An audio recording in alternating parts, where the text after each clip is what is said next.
అందరికీ నమస్కారం. నేను ఆదిత్య. వైఎస్ఆర్సీపీ అధికారంలో ఉన్న టైంలో తిరుపతి లడ్డూలో కల్తీ జరిగిందంటూ కూటమి ప్రభుత్వం చేస్తున్నటువంటి ఆరోపణలు వచ్చిన ల్యాబ్ రిపోర్టర్స్ కూడా మనం చూస్తూనే ఉన్నాం. మరి అప్పటి ఈవోగా పనిచేసినటువంటి ధర్మారెడ్డి దీనికి బాధ్యత వహించాల్సి ఉంది. కానీ ధర్మారెడ్డి కనిపించకుండా పోయారు. ఇప్పుడు ధర్మారెడ్డి ఎక్కడున్నారంటూ సోషల్ మీడియా వేదికగా చాలామంది ప్రశ్నిస్తూ ఉన్నారు. ఈ అంశం గురించి మాట్లాడడానికి ప్రస్తుతానికి మనతో పాటు స్టూడియోలో ఉన్నారు ప్రముఖ సీనియర్ జర్నలిస్ట్ డివిఎస్ గారు. సార్ని అడిగి మరిన్ని విషయాలు తెలుసుకుందాం. సార్ నమస్కారం. సార్ నమస్తే. లడ్డూ కల్తీ వ్యవహారం వైఎస్ఆర్సీపీ హయాంలో జరిగిందంటూ కూటమి చేస్తున్నటువంటి ఆరోపణలు వచ్చినటువంటి ల్యాబ్ రిపోర్ట్స్ మనం చూసాం. అప్పుడు ఈవోగా ఉన్నటువంటి ధర్మారెడ్డి దీనికి సమాధానం చెప్పాలి, కానీ సమాధానం చెప్పకుండా కనిపించకుండా పోయారంటూ వార్తలు వినిపిస్తూ ఉన్నాయి. మరి ధర్మారెడ్డి ఎక్కడున్నారు? నిజంగా ఇప్పుడు దీనికి బాధ్యత వహించాల్సిన బాధ్యత ఆయన మీద ఉందా లేదా? 5 ఏళ్ల తిరుపతి దేవస్థానం అరాచకాల్లో ప్రధాన పాత్రధారి ఎవరు? ధర్మారెడ్డి. మనం చూసాం ఆయన 91 బ్యాచ్. ఆయన పనిచేసేది ఎక్కడ? డిఫెన్స్లో ఎస్టేట్ ఆఫీసర్. అతన్ని కోరి గతంలో రాజశేఖర రెడ్డి తెచ్చుకున్నాడు, ఇప్పుడు జగన్మోహన్ రెడ్డి తెచ్చుకున్నాడు. టీటీడీ వేదికగా జరిగినటువంటి అవినీతి, అక్రమాలు, అపరాధాలు ఇవాళ జగన్మోహన్ రెడ్డి, భూమన కరుణాకర్ రెడ్డి, వైవి సుబ్బారెడ్డి, ధర్మారెడ్డి నలుగురు నాలుగేపులా ఇవాళ టీటీడీని భ్రష్టు పట్టించిన పరిస్థితి అన్నమాట. ధర్మారెడ్డి ఇందుకోసమే ఇక్కడికి వచ్చాడా? ఇక్కడికి తెప్పించారా? అంటే ఒక దురుద్దేశపూర్వకంగానే ధర్మారెడ్డిని ఇక్కడికి తెప్పించారు తప్ప అందులో సదుద్దేశమేమీ లేదు. ఉంటే గనక ఇవాళ ఇలా పారిపోవాల్సిన అవసరం లేదు. ఒక వారం రోజులుగా 4-5 రోజులుగా ఇవాళ లడ్డు, ఈ కల్తీ నెయ్యి వివాదం జరుగుతూ ఉన్నప్పుడు ప్రధాన పాత్రధారి, అక్కడ 5 ఏళ్ల ఆ పాపాలకి సాక్షి ఆయన మరి ఇవాళ ప్రెస్కి వచ్చి ఎందుకు చెప్పట్లేదు? వీడియో ఎందుకు రిలీజ్ చేయట్లేదు? ఎక్కడున్నా తను ఒక సెల్ఫీ వీడియో వదలాల్సిన అవసరం ఉంది కదా. అప్పుడు జరిగింది ఇది, ఇక్కడ పొరపాటు జరిగింది, లేదు అసలు మేమేమీ తప్పు చేయలేదు అంటే ఇవాళ పారిపోయేది ఎవరు? దొంగలే. ఇవాళ తప్పించుకునేది ఎవరు? నేరస్తులే. ఇది ఒక నేరమే కాదు, ఘోరమే కాదు, మహాపాపం అన్నమాట. ఇవాళ కలియుగ వైకుంఠం. ఏది? కోట్లాది హిందువుల మనోభావాలకు సంబంధించిన అంశం. మొత్తం అన్ని రాష్ట్రాల్లో ఇవాళ హిందూ సంఘాలన్నీ రోడ్ల మీదకు వచ్చి 3 రోజులుగా జగన్మోహన్ రెడ్డి దిష్టి బొమ్మలు తగలేస్తున్నాయి. గిరఫ్తార్ కరో జగన్మోహన్ రెడ్డి, ముర్దాబాద్ జగన్మోహన్ రెడ్డి అంటూ హిందీలో తిట్టుదలు పెడుతున్నారు. అసలు నిన్న ఇంకా పరాకాష్ట. బీజేవైఎం తాడేపల్లిలో ఏం చేసింది? జగన్మోహన్ రెడ్డి ఇల్లు ముట్టడిచ్చింది. ఆయన ఇంటి మీద రంగులు చల్లారు, దిష్టి బొమ్మని తగలేశారు. ఇప్పుడు ఇవాళ భూమన కరుణాకర్ రెడ్డి ఇంకో నాటకం మిగించేశాడు. ఏంటి? అక్కడ తిరుపతి, తిరుమల, అక్కడ పుష్కరిణిలో స్నానం ఆచరించి ఏదో కర్పూరం ఆర్పుతాను ప్రమాణం చేయడానికి సిద్ధపడ్డాడు. అంటే ఈ దొంగ ప్రమాణాలు నమ్మేది ఎవరు? ఎమోషనల్ బ్లాక్మెయిలింగ్ కనపడుతోంది. ఇప్పుడు ఇవాళ ఇది లడ్డూలో కల్తీ జరిగింది వాస్తవం. మీరు మీ కమిషన్ల కక్కుర్తి కోసం ఆ నెయ్యి మీరేం చేశారు? 320 రూపాయలకి ఎలా కొనగలిగారు? బయట మార్కెట్లో 580 ఉన్నటువంటి నెయ్యి 600 పైన రేటు పలికే ఆవు నెయ్యి వీళ్ళకి అంత తక్కువగా ఇచ్చినప్పుడే ఎవరికైనా వచ్చే సందేహాలు కదా.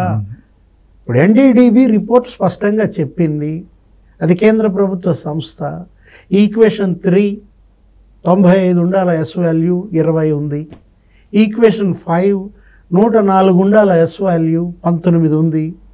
స్పష్టంగా ఇచ్చారు అక్కడ. తర్వాత టేబుల్లో 8వ పేజీలో టేబుల్ 2లో స్పష్టంగా చెప్పారన్నమాట. ఏమని? ఇందులో వనస్పతి, లేకపోతే పామ్ ఆయిల్, లేకపోతే ఫిష్ ఆయిల్, లాడు అంటే పంది కొవ్వు అని చెప్పి ఒక 5-6 పేర్లు ఇచ్చారు. సస్పిషస్ ఈ కొవ్వు కలిపిందని అనుమానాలు మరి ఎన్డీడీబీఏ వ్యక్తం చేసిందంటే 3 ఏళ్లుగా 4 ఏళ్లుగా లడ్డు బాగోలేదని, ఎండిపోయిందని, క్వాలిటీ లేదని అనేక విమర్శలు. భక్తులు ఎన్ని మాటలు విమర్శించారు. అక్కడ అన్నప్రసాదంలో అసలు భక్తులు ఆందోళన చేశారు. ఎప్పుడైనా ఈ ధర్మారెడ్డి అక్కడ ఉన్న వెంగమాంబ అన్నప్రసాదం సందర్శించాడా? భక్తులను అడిగాడా మీకు క్వాలిటీ ఫుడ్ వస్తుందా అని? శ్యామలరావు ప్రమాణ స్వీకారం తీసుకున్నాడు ఇప్పుడు మొన్న చంద్రబాబు ఆయన నియమించారు ముఖ్యమంత్రి ఈఓగా. 16వ తారీఖు ఆయన నియమిస్తే జూన్ 16, జూన్ 17 ఆయన అన్నదానానికి వెళ్ళాడు. అక్కడ భక్తులందరితో తిరిగాడు. క్యూ లైన్లోకి వెళ్ళాడు. అక్కడ భక్తులందరితో మాట్లాడాడు. ఈఓ ప్రవర్తించాల్సింది అది కదా. ఏ రోజైనా 5 ఏళ్ళు నువ్వు ఉన్నావే, ఓఎస్డీగా తెచ్చారు ఆయన ఫస్ట్.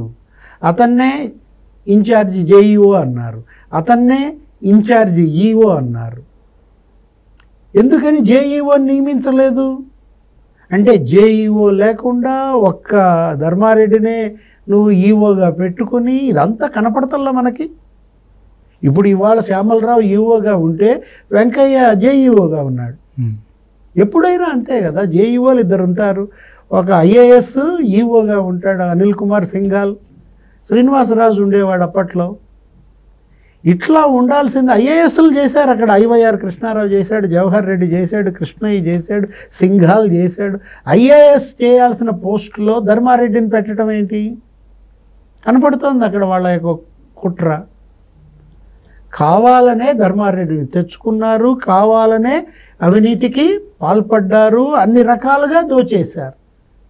వీళ్ళ చేతిలో అతను ఒక రబ్బర్ స్టాంపుగా మారాడు. మనం చూసాం ఏదో వీడియో, సుబ్బారెడ్డి రకరకాలుగా. అదేంటి 500 దాన్ని 2000 చేయండి, అదేంటి తోమాలు అంత తక్కువ 2000 5000 చేయండి. ఇంకొకడెవరో ధర్మారెడ్డి పక్క నుండి అది తోమాలు, అది దగ్గర అభిషేకంతో సమానం, అరగంట ఉండొచ్చండి, అరగంట ఉంటారు, 10,000 పెట్టమని అంటాడు. అంటే ఒక వేలం పాటలాగా. సరే, లడ్డూ ప్రసాదం 25 రూపాయలు 50 చేశారు. పెద్ద లడ్డు 100ది 200 చేశారు. క్వాలిటీ పెంచాలి కదా. రేట్లు పెంచినప్పుడు క్వాలిటీ పెంచాలి. ఇప్పుడు మీరు ఇవాళ భక్తుల్ని ఇవాళ వీళ్ళు నమ్మించి మోసం చేశారు. భక్తుల నమ్మకంతో వీళ్ళు ఆడుకున్నారన్నమాట. వాళ్ళకి ఫెసిలిటీస్ లేవు. క్యూ లైన్లో చిన్నారులు ఉంటే వాళ్ళకి గతంలో పాలు ఇచ్చేవాళ్ళు, పులిహోర పంపిణీ చేసేవాళ్ళు. అసలు కంపార్ట్మెంట్లే లేకుండా చేశారు. మళ్ళా ఇప్పుడు చంద్రబాబు ముఖ్యమంత్రి అయిన తర్వాత మొత్తం మరుసటి రోజే వెళ్ళాడు దర్శనానికి. ప్రమాణ స్వీకారం 12వ తారీఖు చేస్తే మరుసటి రోజు అక్కడికి వెళ్ళి ఒకటే మాట అన్నాడు, తిరుపతి నుంచే ప్రక్షాళన ప్రారంభం అన్నాడు. శ్యామలరావుని నియమించాడు ఈఓగా. ఇవాళ శ్యామలరావు మొత్తం చూసుకుంటున్న పరిస్థితి ఇప్పుడు జరుగుతోంది. అప్పుడు అందరూ అంటున్నారు ప్రసాదంలో నాణ్యత పెరిగింది, అన్నప్రసాదం బాగుంది, లడ్డు ప్రసాదం బాగుంది. అసలు మీరు ఏ రకంగా నందిని నెయ్యిని మీరు ఆపించారు? 5 కంపెనీలకు ఎలా ఇచ్చారు? అసలు ఈ 9:2 ఏంటి? 9 టన్నులు జాతీయ డైరీల దగ్గర కొనాలి, 2 టన్నులే ఏపీ డైరీల దగ్గర కొనాలి. ఈ నిబంధనలు మార్చడం, గతంలో ఉన్న జీవోని సస్పెండ్ చేయడం, అదంతా కూడా వీళ్ళు ఒక అవినీతికి పద్ధతి ప్రకారం పాల్పడ్డారు. స్పష్టంగా కనపడుతోందన్నమాట. ఇప్పుడు మీరు 1500 కిలోమీటర్ల అవతల ఉన్న డైరీ నుంచి కూడా నెయ్యి కొంటాము అని నిబంధన మారుస్తారా? కనపడతలేదా? అక్కడే మనకు అక్కడ అందులో ఉన్న వాళ్ళ కుత్సితం ఏంటో. ధర్మారెడ్డి హయాంలో ఇవాళ భూమన కరుణాకర్ రెడ్డి, సుబ్బారెడ్డి 20,000 కోట్ల కుంభకోణం జరిగిందని ఒక్క టీటీడీలో. ఇప్పుడు శ్రీవాణి ట్రస్ట్ ఎందుకు పెట్టారు? ఆలయాలు పునర్నిర్మాణం అని చెప్పి ఎన్ని ఆలయాలు కట్టారు? 5 ఏళ్లలో కనీసం 300 ఆలయాలు కట్టారా? అంటే మీరు వసూలు చేసిన డబ్బు 4,000 కోట్లు అంట. 10,000 రూపాయలు 500 వసూలు చేయటం ఏంటి? 500కే రసీదు ఇవ్వడం ఏంటి? శ్రీవాణి ట్రస్ట్ అనేది ఒక పెద్ద స్కామ్. ఇంజనీరింగ్ విభాగంలో వర్కులు పెద్ద స్కామ్. అక్కడే 3,000 కోట్లు స్కామ్ జరిగిందని. ఇప్పుడు టీటీడీ బడ్జెట్లో 1% నువ్వు తిరుపతికి ఇవ్వటం ఏంటి? మున్సిపాలిటీకి గతంలో ఇవ్వనిది మీరు ఎందుకు పెట్టారు? అంటే నీ కొడుకు ఇక్కడ డిప్యూటీ మేయర్గా ఉంటే నువ్వు తిరుమల బడ్జెట్ 1% ఇటు మళ్ళీ ఇస్తావా? 100 కోట్లతో పారిశుధ్య పనులు చేసావా? అరే, టీటీడీ ఉద్యోగులకు ఇచ్చిన స్థలం దగ్గర నీకు 5 ఎకరాలు ఎక్కడి నుంచి వచ్చాయి?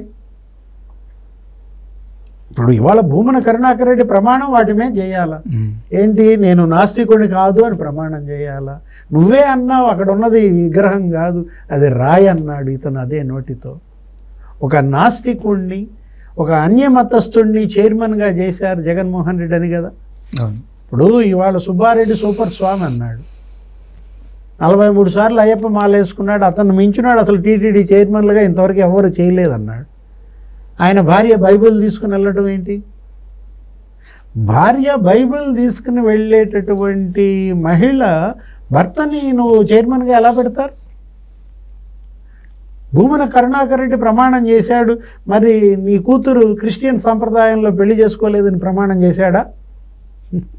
ఆ ఫోటోలు మనం చూసాం. భూమన కరుణాకర్ రెడ్డి కూతురు పెళ్లి క్రిస్టియానిటీలో జరపటం ఏంటి? వీళ్ళు టీటీడీ చైర్మన్లు అవ్వడం ఏంటి? అది హిందూ దేవాలయం, కలియుగ వైకుంఠం. కోట్లాది భక్తులు హిందువుల యొక్క విశ్వాసాలతో ఏ విధంగా జగన్మోహన్ రెడ్డి ఆడుకున్నాడో అందుకే ఇవాళ భగ్గుమంటోంది. ప్రపంచవ్యాప్తంగా భక్తులంతా ఇవాళ జగన్మోహన్ రెడ్డి దిష్టి బొమ్మలు తగిలేస్తోంది. అందుకే ఇవాళ ధర్మారెడ్డి పరారయ్యాడంటే, జగన్మోహన్ రెడ్డి బెంగళూరు వెళ్ళిపోయాడంటే లుకౌట్ ఇవాళ విజిలెన్స్ విచారణలో స్పష్టంగా కనపడింది 500 కోట్ల సరుకుల కొనుగోళ్లలో స్కామ్ జరిగిందని. నాసి రకం జీడిపప్పు, నాసి రకం శనగపిండి, నాసి రకం పంచదార. గతంలో ఉందా ఈ విధమైనటువంటి కొనుగోళ్ళు? వీటన్నిటికీ అందుకే ముఖ్యమంత్రి చంద్రబాబు ఒకటే మాట అన్నారు, అందరి అకౌంట్లు స్వామివారే సెటిల్ చేస్తారని. Thank you sir.